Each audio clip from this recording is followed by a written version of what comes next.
Assalamualaikum warahmatullahi wabarakatuh. Waalaikumsalam warahmatullahi wabarakatuh. Allahu Akbar, Allahu Akbar, Allahu Akbar, Allahu Akbar. Asyhadu an la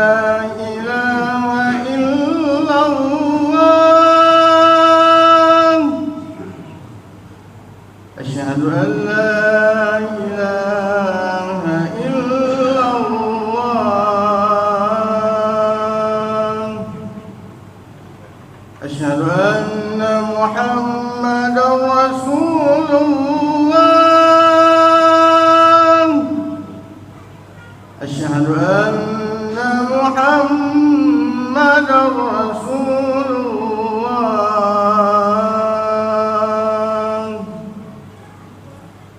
حي على الصلاة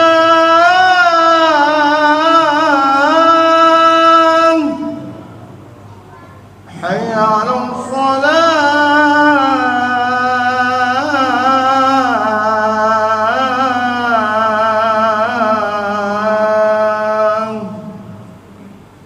حي على الفلاح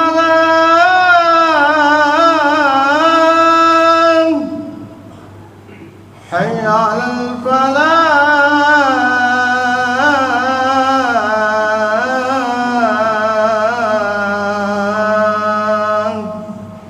الله أكبر الله أكبر لا إله إلا الله.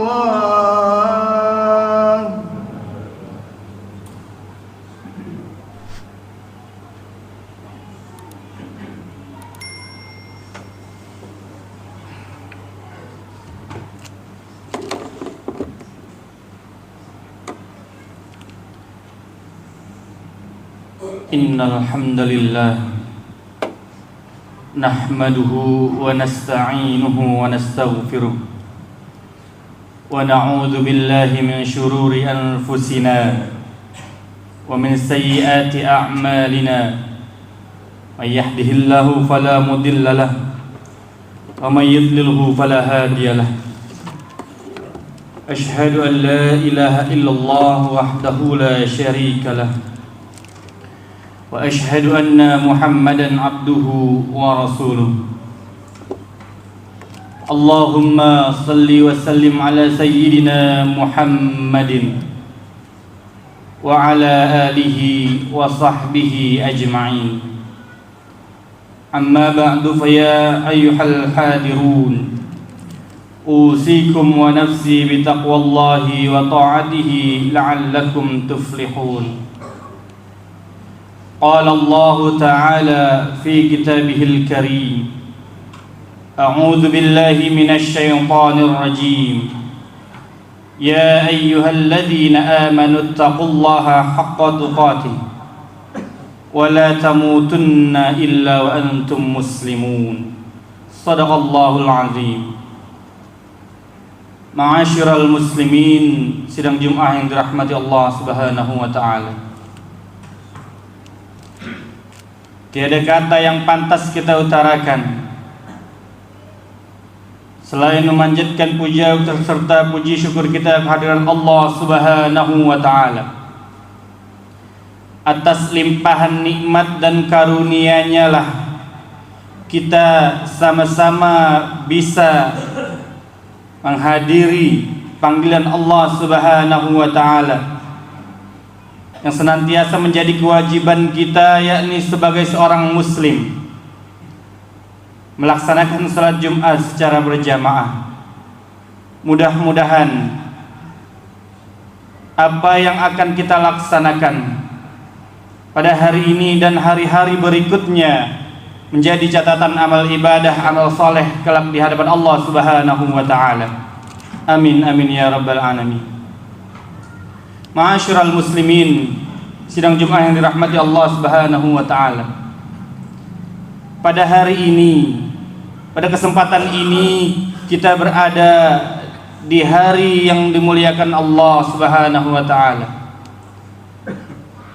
dan juga kita berada di bulan yang penuh keberkahan, yakni di bulan Rabiul Awal,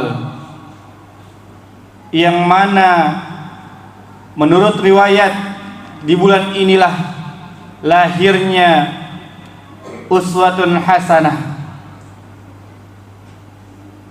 rahmatan lil alamin, hadi pemimpin, yakni baginda Nabi Muhammad sallallahu alaihi wasallam, manusia yang agung, manusia pembawa rahmat bagi seluruh alam. Dan sebagian dari kita mungkin ada yang mengadakan peringatan Maulid Nabi, lahirnya Nabi kita Muhammad sallallahu alaihi wasallam. Tapi pesan kami, peringatan Maulid Nabi janganlah hanya sebuah perayaan, namun momentum bagi kita untuk mempelajari, momentum bagi kita untuk mencontoh teladan, yang pada kali ini khatib khususkan, yakni untuk menteladani sifat Rasulullah sallallahu alaihi wasallam, sebagaimana dia mengajarkan kita untuk bermuamalah dalam kehidupan kita dengan lemah lembut, dengan kasih sayang. Sebelum khatib menyampaikan khutbah, khatib pun mengajak khususnya pada diri khatib sendiri dan juga para jamaah sekalian pada umumnya, mari sama-sama kita meningkatkan keimanan dan ketakwaan kita kepada Allah Subhanahu wa taala. Takwa dengan sebenar-benarnya takwa, karena hanya dengan takwa kita dapat selamat, kita meraih kesuksesan, kebahagiaan baik di dunia maupun di akhirat kelak. Hadirin sidang Jumat yang dirahmati Allah Subhanahu wa taala. Rasulullah sallallahu alaihi wasallam bersabda di hadapan para sahabatnya, irhamu man fil ardi yarhamkum man fis sama. Sayangilah setiap makhluk Allah yang ada di muka bumi ini, yang ada di bumi Allah Subhanahu wa taala, maka Allah Subhanahu wa taala senantiasa yang berada di atas langitnya akan merahmati kalian, akan mencintai kalian. Ini wasiat agung dari Nabi kita Muhammad sallallahu alaihi wasallam untuk memandang bagaimana cara kita bermuamalah di dalam kehidupan kita sehari-hari dengan manusia adalah dengan pandangan rahmat, dengan pandangan kasih sayang, bukan dengan pandangan kebencian. Siapa dari manusia yang tidak pernah luput dari salah? Siapa manusia yang tidak pernah berbuat salah? Entah itu istri kita, anak-anak kita, murid kita, tetangga kita, dan seluruh manusia yang hidup di muka bumi ini sering berbuat salah dan selalu berbuat salah. Sebagaimana sabda Nabi kita Muhammad sallallahu alaihi wasallam, kullu bani adam khata'. Setiap bani Adam itu akan berbuat kesalahan dan selalu berbuat kesalahan, sering membuat kesalahan. Wa khairul khata'in at-tawwabun.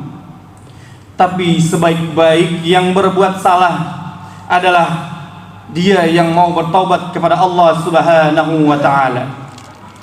Ma'asyiral muslimin, sidang Jumat yang dirahmati Allah Subhanahu wa taala. Kalaulah seandainya kita tahu bahwasanya manusia sering berbuat salah, siapapun manusia itu, setinggi apapun pangkatnya, sebanyak apapun hartanya, seluas apapun kekuasaannya, pandanglah dia dengan pandangan rahmat, pandangan kasih sayang murni karena Allah Subhanahu wa taala. Niscaya ar-rahimun yarhamuhumur rahman. Orang-orang yang mempunyai sifat penyayang, orang-orang yang di dalam jiwanya ada rahmat, niscaya Allah Subhanahu wa taala ar-rahman, maha pengasih, akan menyayangi kita, akan menyayangi mereka yang di dalam dirinya terdapat rasa kasih sayang. Maka dari itu ayyuhal ikhwatul kiram, kalaulah seandainya kita memiliki sifat yang bengis, sikap yang kasar, maka sesuai dengan sunatullah, dengan Allah, dengan hikmahnya Allah, akan membuat orang-orang akan menjauh dari diri kita. Orang-orang tidak suka dari diri kita. Bahkan orang-orang akan lari apabila kita menyampaikan dakwah kita. Tidak diterimanya dakwah kita, tidak diterimanya nasihat-nasihat yang kita ucapkan. Sebagaimana Allah Subhanahu wa taala berfirman, "Walau kunta faddan ghalizal qalbi lan faddu min haulik." Wahai Muhammad, kalau seandainya engkau itu orang yang bersikap bengis, bersifat kasar, lang faddu min haulik, semuanya akan kabur dari engkau ayyuhal ikhwatul kiram. Maka dari itu kalau seandainya kita ingin menjumpai siapapun, pertama kali kita pandang dia dengan pandangan kasih sayang, pandangan rahmat murni karena Allah Subhanahu wa taala. Sayangi dia, rahmati dia. Manusia mana yang ingin berbuat kesalahan?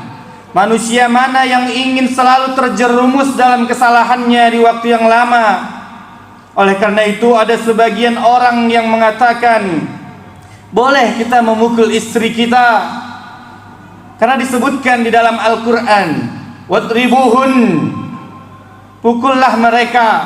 Boleh di dalam Al-Quran kita memukul istri kita, tapi pada puncaknya harusnya kita melihat hadis-hadis Nabi sallallahu alaihi wasallam. Pukulan yang bagaimana yang dimaksud, pukulan bagaimana yang sesuai dengan syariat Islam. Tidak sembarangan, bukan dengan menampar wajahnya, bukan dengan memukulnya sampai membiru, bukan mencubit anak kita sampai biru. Bukan seperti itu cara mendidiknya. Nabi sallallahu alaihi wasallam sangat jelas, wadribuhunna darban ghaira mubarrihin. Pukullah mereka kalau kita mau, pukullah dengan tanpa menyisakan luka. Tidak ada luka darah yang keluar, tidak ada darah yang membeku, tidak sampai memar, tidak sampai merah dan membiru. Itu syariat Islam. Dengan cara apa kita bisa memukul mereka? Ibnu Abbas mengatakan, wadribuhun bisiwak. Pukullah mereka dengan siwak. Pukullah mereka dengan penanya. Pukullah mereka dengan ranting kecilnya. Pukul di tangannya. Itu rahmat kita untuk mereka. Bukan sampai memar wajahnya, bukan sampai membiru badannya. Suami-suami seperti itulah yang akan hilang wibawanya di hadapan istrinya, di hadapan anak-anaknya. Laki-laki tidak mendidik dengan cara menampar wajahnya, tidak pula memukul dengan rotannya, tidak pula memukul dengan gespernya. Allah Subhanahu wa taala menciptakan anak kita bukan milik kita. Allah Subhanahu wa taala memberikan kita istri bukan milik kita.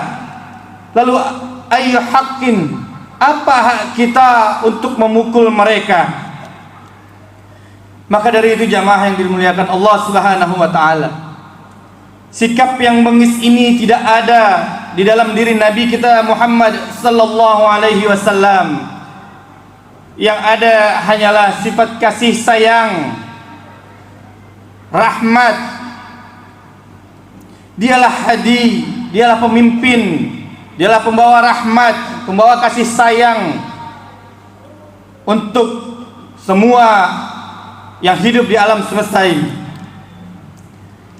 Nabi memiliki banyak istri, tapi apa kata Aisyah radhiyallahu taala anha, yang kadang kita pun dengan satu istri dapat menjengkelkan, tapi Aisyah radhiyallahu taala anha mengatakan, "Ma daraba Rasulullah sallallahu alaihi wasallam imra'atan qattu wala khadiman biyadihi." Rasulullah sallallahu alaihi wasallam tidak pernah memukul istri-istrinya dan juga pembantunya dengan tangannya. Oleh karena itu, bagaimana mungkin kita bisa menisbatkan diri kita kepada sunnah Nabi Muhammad sallallahu alaihi wasallam apabila masih ringan tangan kita memukul istri kita, apabila masih ringan tangan kita memukul anak-anak kita. Maka hadirin yang dirahmati Allah Subhanahu wa taala, kalaulah kita mau menasihati, nasihatilah dengan tulus, pandanglah dia dengan rahmat. Insyaallah kalau kita memandang anak-anak kita, memandang istri kita dengan pandangan kasih sayang, dengan pandangan rahmat, memandang tetangga kita dengan penuh kasih sayang, maka sampailah apa yang akan kita sampaikan, sampailah dakwah kita, sampailah nasihat kita kepadanya yang insyaallah akan diterima olehnya. Hadirin sidang jemaah yang dirahmati Allah Subhanahu wa taala, salah satu sikap rahmat dengan ditandai dengan seberapa sering kita mencium istri kita, mencium anak-anak kita. Sudahkah kita mencium anak-anak kita?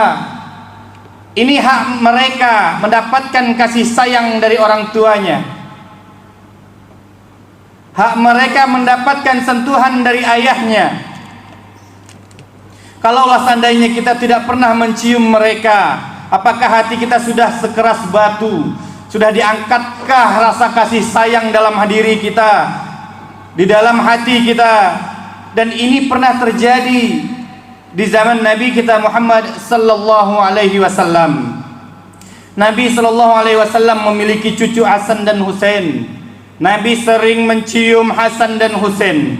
Lalu tiba-tiba disebutkan oleh Aisyah radhiyallahu taala anha, an Aisyah qalat, jaa a'rabiyyun ila Nabi sallallahu alaihi wasallam faqala tuqabbiluna as-sibyan fama nuqabbiluhum. Dari Aisyah radhiyallahu taala anha, ia bercerita seorang Arab Badui pada suatu hari datang menemui Rasulullah sallallahu alaihi wasallam, yang kala itu dia melihat Rasulullah mencium cucunya. Lalu dia berkata, "Kalian mencium anak-anak kalian, kami tidak mencium mereka." Bahkan di dalam riwayat lain disebutkan, Arab Badui itu berkata, "Wahai Rasulullah, saya memiliki 10 anak, tetapi tidak ada satupun dari mereka yang saya cium. Bagaimana engkau mencium cucumu? Apakah seperti itu Islam?" Lalu apa kata Rasulullah sallallahu alaihi wasallam? Qala Nabi sallallahu alaihi wasallam, "Au amliku laka anna Allah azza wa jalla naz'a min qalbika rahmah." Apakah aku berkuasa atas dirimu kalau Allah mencabut rasa kasih sayang di dalam hatimu?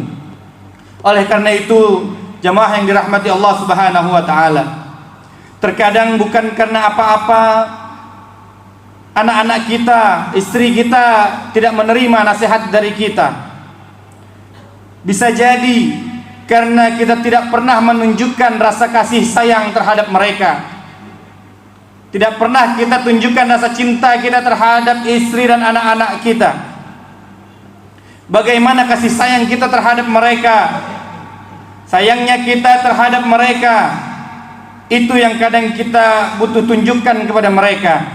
Padahal itu sesuatu yang penting bagi mereka, baik mereka yang masih kecil maupun mereka yang sudah dewasa. Sentuh mereka, cium mereka, cium keningnya. Mereka membutuhkan sentuhan dari seorang ayah. Mereka membutuhkan sentuhan dari seorang bapaknya. Meskipun anak-anak kita sudah tumbuh besar, mencium anak-anak kita bukanlah aib. meskipun mereka sudah dewasa. Anak perempuan kita, dia sudah dewasa, cium keningnya. Banyak di luaran sana wanita-wanita, anak perempuan yang berpacaran dengan laki-laki yang jelas bukan mahramnya. Nauzubillah, mau dibawa pergi kemana-mana. Mengapa demikian? Karena mereka tidak merasakan kasih sayang dari ayahnya, kasih sayang dari bapaknya. Bapaknya tidak pernah mencium dia, tidak pernah mensentuhnya, tidak pernah menunjukkan kasih sayang terhadapnya. Mana girahnya, mana kecemburuan kita di hadapan Allah Subhanahu wa taala? Mereka tidak mencari kasih sayang di rumahnya. Mengapa mereka mencari kasih sayang di luarannya? Itu karena kita tidak pernah menunjukkan kasih sayang dan cinta kita terhadap mereka, sehingga mereka mencari di luar rumah. Itulah yang perlu kita perhatikan, perlu kita hindarkan, dan perlu kita cegah. Maka dari itu, tunjukkanlah bagaimana rasa cinta kita terhadap istri dan anak-anak kita, sehingga tercukupi hak-hak mereka mendapatkan kasih sayang di rumahnya. Insyaallah Allah Subhanahu wa taala akan rahmati rumah tangga kita. Allah jadikan rumah tangga kita penuh dengan mawaddah dan kasih sayang yang langgeng sampai kita masuk surga bersama keluarga kita. Amin amin ya rabbal alamin. Barakallahu li wa lakum fil Qur'anil azim. Wa nafa'ani wa iyyakum bima fihi minal ayati wa dzikril hakim. Wa taqabbala minni wa minkum tilawatahu innahu huwal ghafurur rahim.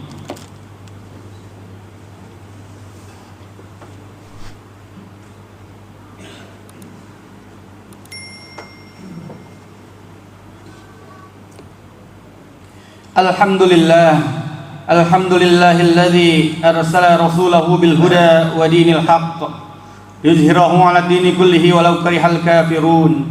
Asyhadu an la ilaha illallah wahdahu la syarika lah wa asyhadu anna Muhammadan 'abduhu wa rasuluh. Allahumma shalli 'ala sayyidina Muhammadin wa 'ala alihi wa sahbihi ajma'in. Amma ba'du fa ya ayyuhal hadirun, أوصيكم ونفسي بتقوى الله وطاعته لعلكم تفلحون. قال الله تعالى في كتابه الكريم: أعوذ بالله من الشيطان الرجيم. يا أيها الذين آمنوا اتقوا الله حق تقاته ولا تموتن إلا وأنتم مسلمون واعلموا أن الله أمركم بأمر عظيم، أمركم بالصلاة والسلام على النبي الكريم فقال: إن الله وملائكته يصلون على النبي يا أيها الذين آمنوا صلوا عليه وسلموا تسليما.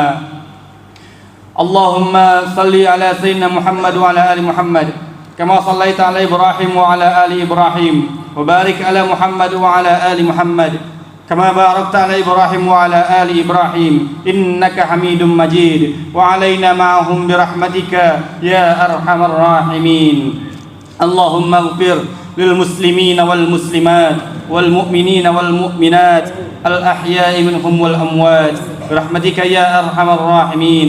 ربنا ظلمنا أنفسنا وإن لم تغفر لنا وترحمنا لنكونن من الخاسرين. ربنا هب لنا من أزواجنا وذريتنا قرة أعين واجعلنا للمتقين إماما. ربنا آتنا في الدنيا حسنة وفي الآخرة حسنة وقنا عذاب النار. عباد الله، إن الله يأمر بالعدل والإحسان وإيتاء ذي القربى وينهى عن الفحشاء والمنكر والبغي يعظكم لعلكم تذكرون. فاذكروا الله العظيم يذكركم واشكره على نعمه يزدكم ولذكر الله أكبر. أقيم الصلاة.